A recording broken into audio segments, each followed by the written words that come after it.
Hello and welcome back to my channel. My name is David Novak.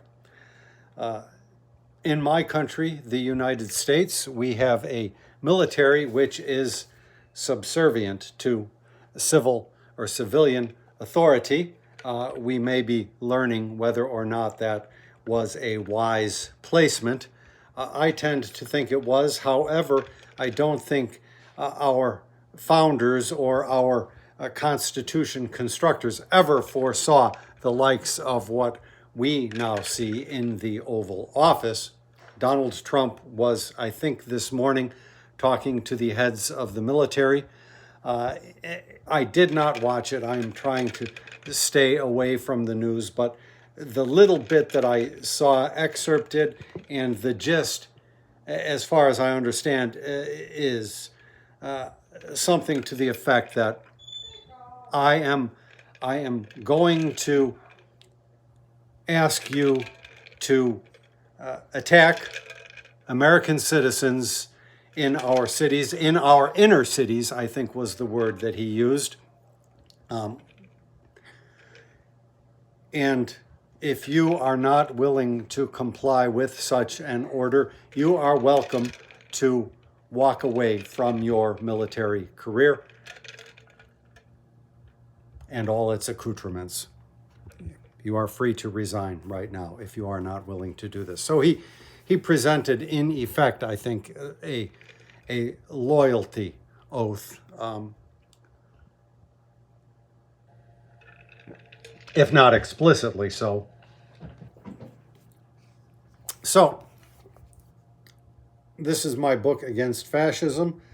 It is comforting to know that even as early as May 8th, I wrote a poem that fits the situation. So I'm going to read that, and then I'm going to segue into just a poetry reading of poems pertaining to war and the military.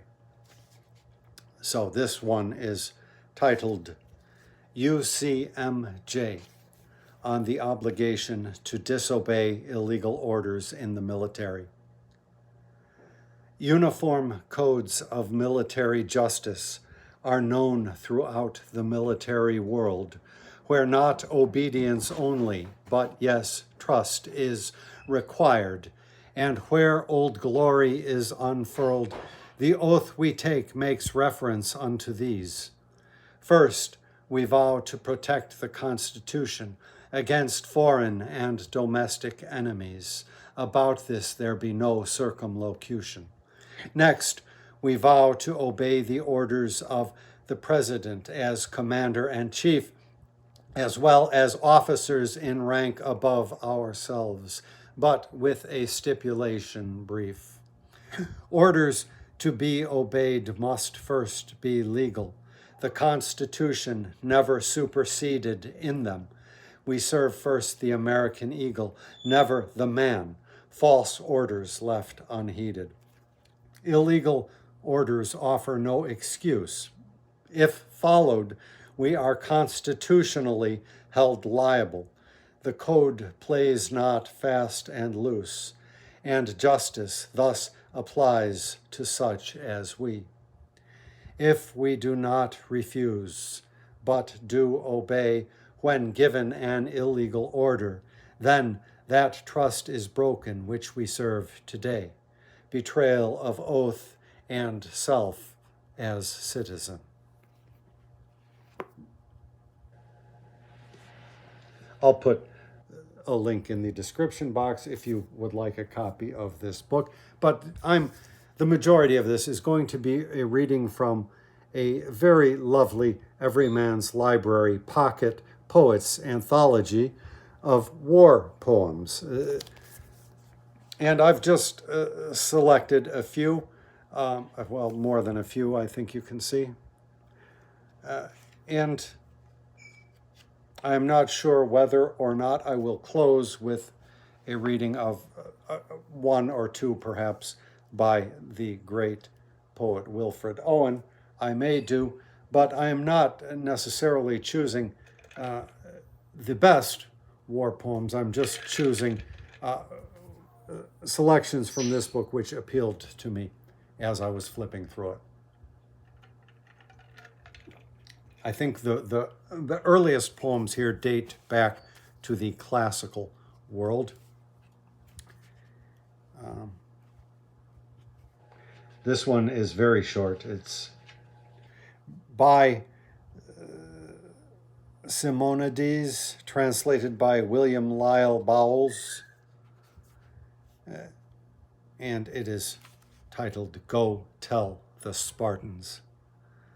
Go tell the Spartans, thou that passest by, that here obedient to their laws we lie.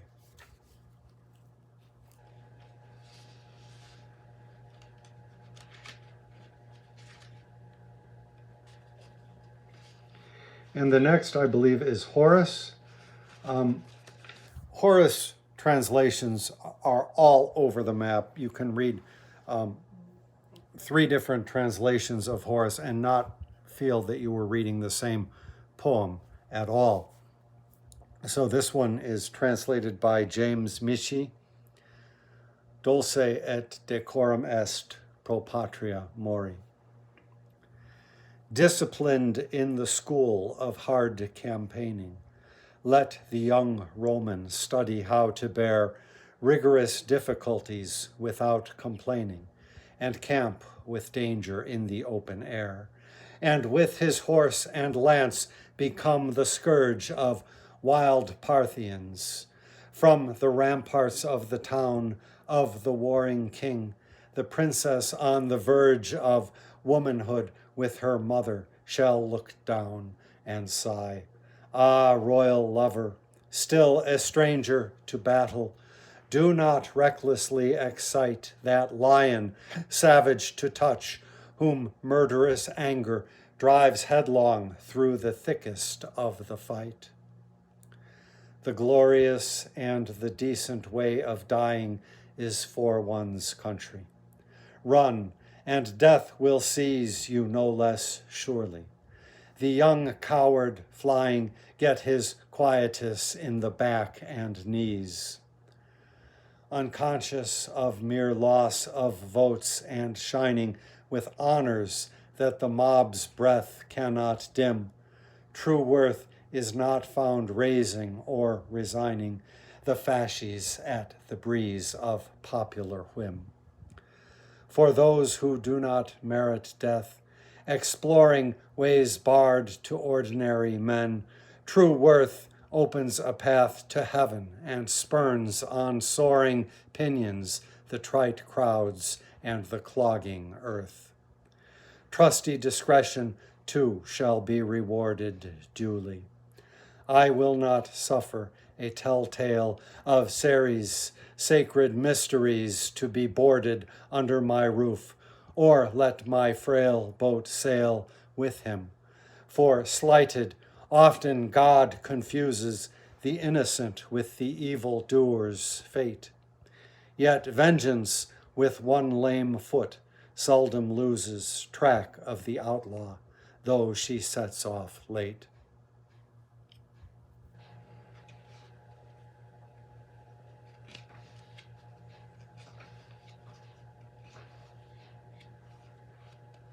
So a translation may be considered a whole new attempt.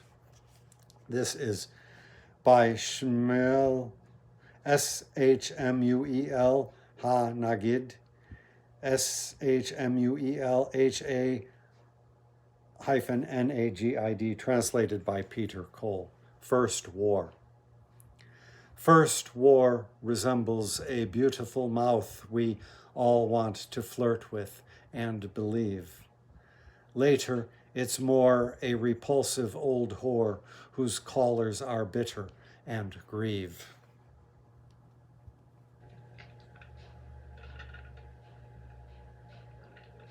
Cadet Bone Spurs, as Senator Duckworth referred to him, is wont to spew facile words about war and about patriotism and so forth. We are in a time when all of us are called upon to make a choice. This is from China, translated by Irving Y. Lo, by Gao Qi, Lament of a Soldier's Wife.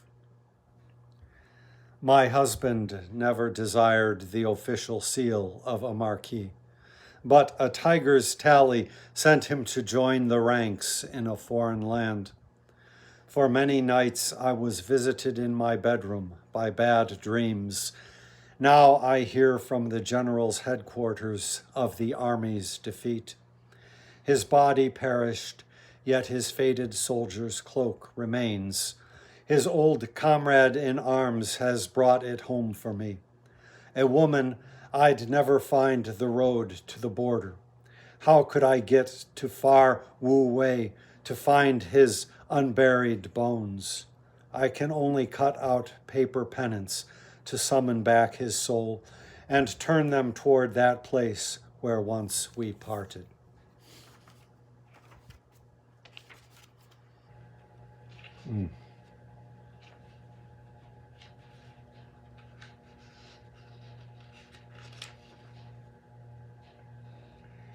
This one is by John Scott of Amwell, titled The Drum. I hate that drum's discordant sound, parading round and round and round.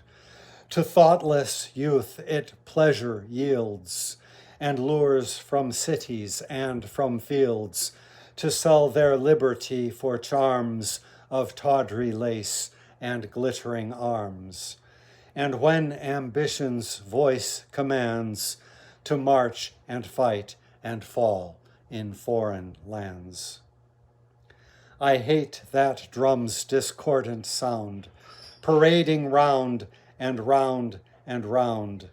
To me it talks of ravaged plains and burning towns and ruined swains and mangled limbs and dying groans and widows' tears and orphans' moans, and all that misery's hand bestows to fill the catalogue of human woes.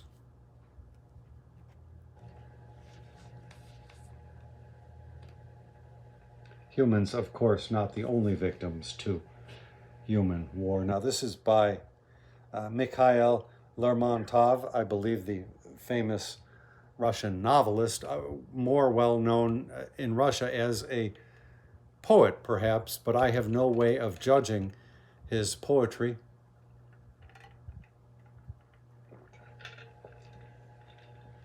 But this, translated by Anatoly Lieberman, is, again, another beginning. The Dream. Deep in a dale, immovable and choking, I lay alone, my breast by bullets ripped. At scorching noon, my open wound was smoking, and drop by drop my blood congealed and dripped. The dale was empty after the invasion. The mountains stood inhospitably steep, their summits cracked in midday heat Caucasian, but I was cold in my unbroken sleep. I slept and dreamed that women decked with roses had come together for a merry feast. They drank and laughed and sat in languid poses. They talked of me, their talking never ceased. But mid the guests there was a silent maiden who did not laugh and did not talk or dance. The table stood with rich refreshments laden, but something plunged her feelings in a trance. She dreamed of someone motionless and choking. A man she knew was dying in a dale. At scorching noon, his open wound was smoking, and all his blood became congealed and stale.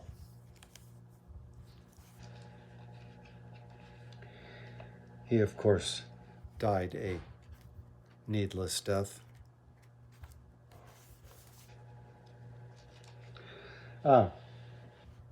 From the great Stephen Crane, I've read this before.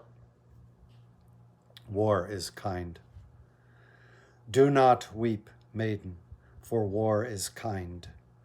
Because your lover threw wild hands toward the sky, and the affrighted steed ran on alone, do not weep, war is kind. Hoarse, booming drums of the regiment, little souls who thirst for fight, these men were born to drill and die. The unexplained glory flies above them. Great is the battle god, great and his kingdom, a field where 1,000 corpses lie. Do not weep, babe, for war is kind. Because your father tumbled in the yellow trenches, raged at his breast, gulped and died, do not weep, war is kind.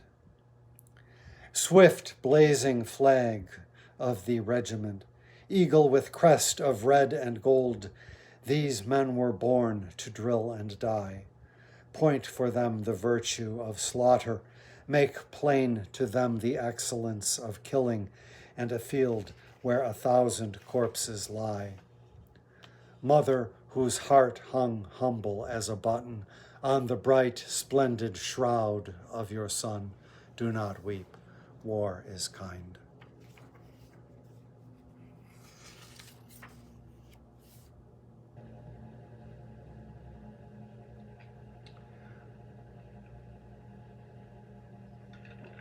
August 1914. This is by Isaac Rosenberg.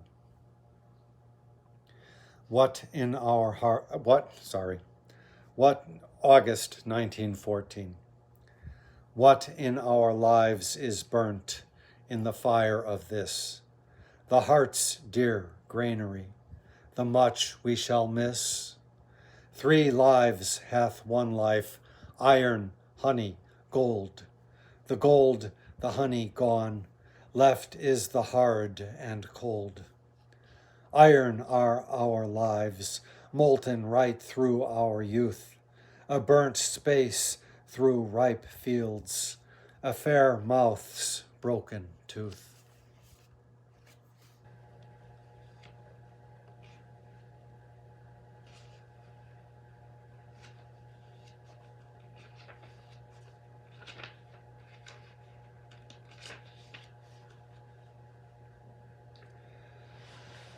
The next one takes it to the air.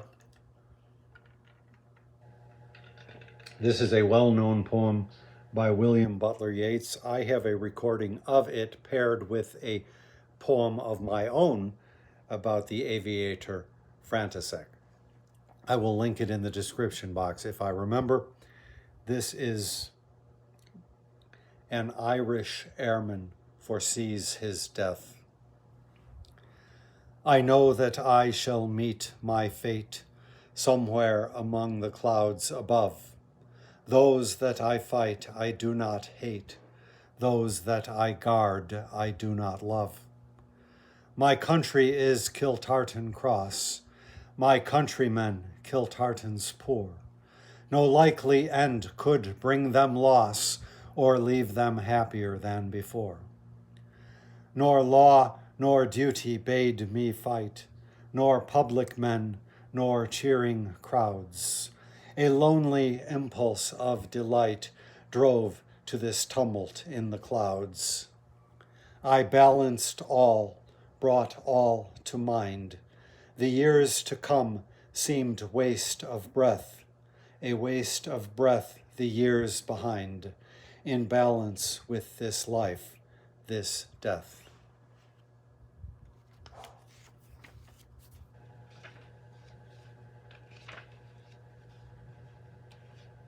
Of course, it is the young that kill and die to satisfy the whims of old men.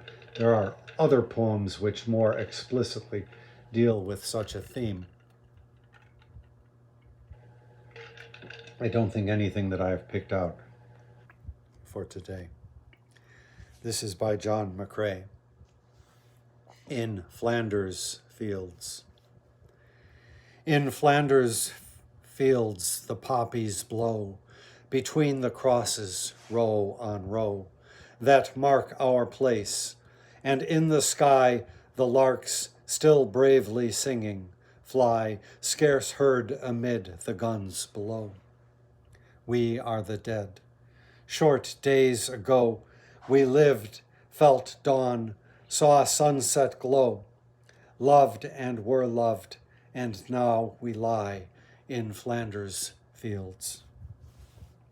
Take up our quarrel with the foe. To you from failing hands we throw the torch. Be yours to hold it high. If ye break faith with us who die, we shall not sleep, though poppies grow in Flanders fields.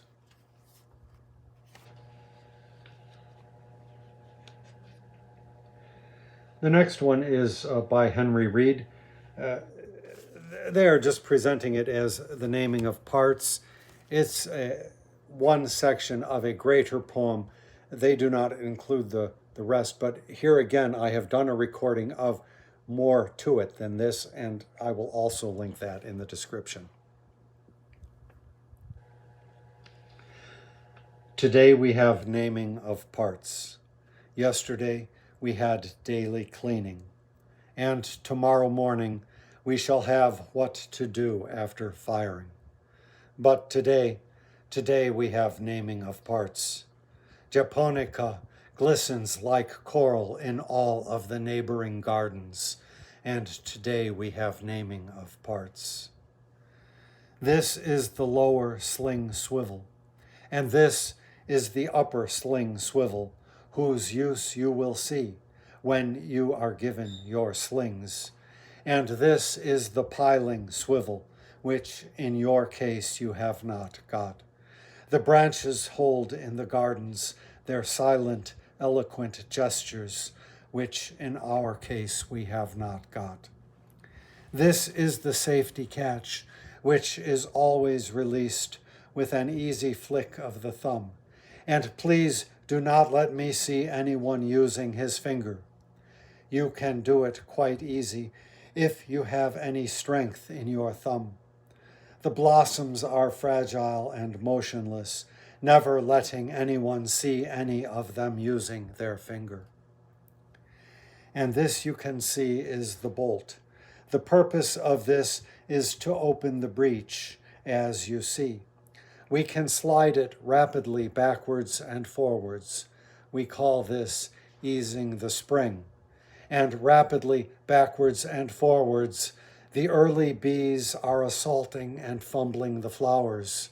They call it easing the spring. They call it easing the spring. It is perfectly easy if you have any strength in your thumb, like the bolt and the breech and the cocking piece and the point of balance, which in our case we have not got, and the almond blossom silent in all of the gardens, and the bees going backwards and forwards, for today we have naming of parts.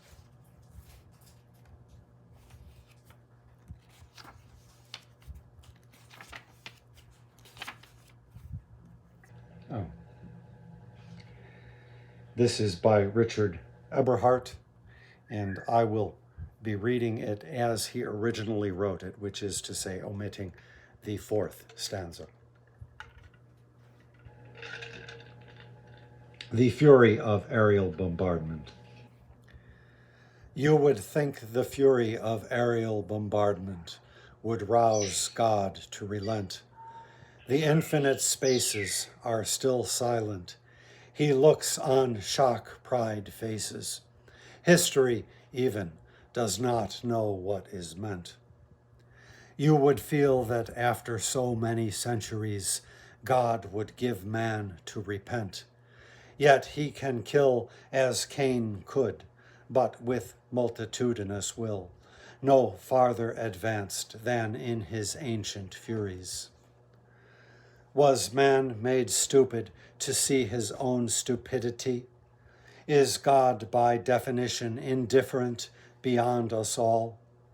Is the eternal truth man's fighting soul, wherein the beast ravens in its own avidity?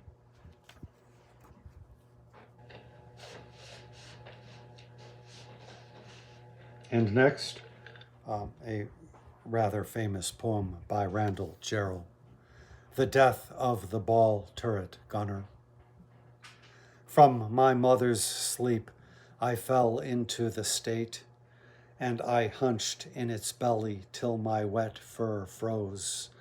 6 miles from earth, loosed from its dream of life, I woke to black flak and the nightmare fighters. When I died, they washed me out of the turret with a hose. And I will close with something by Wilfred Owen. Dulce et decorum est.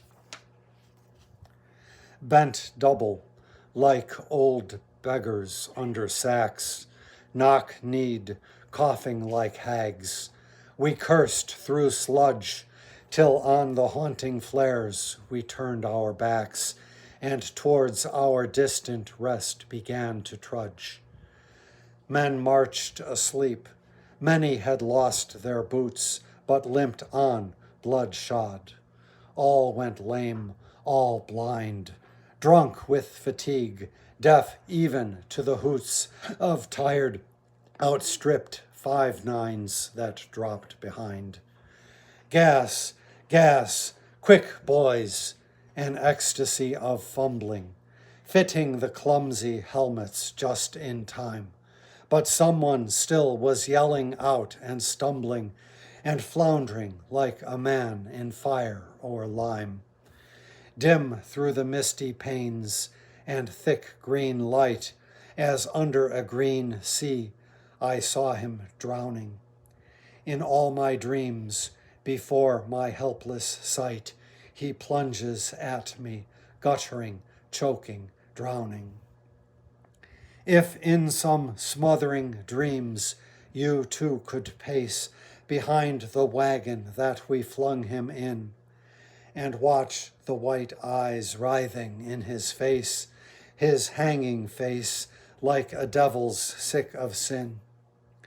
If you could hear at every jolt the blood come gargling from the froth-corrupted lungs, obscene as cancer, bitter as the cud of vile, incurable sores on innocent tongues. My friend, you would not tell with such high zest to children ardent for some desperate glory the old lie, dulce et decorum est, pro patria mori. I will leave it there.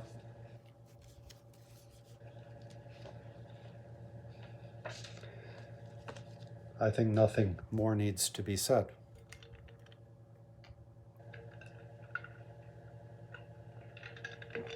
Thank you for stopping by my channel.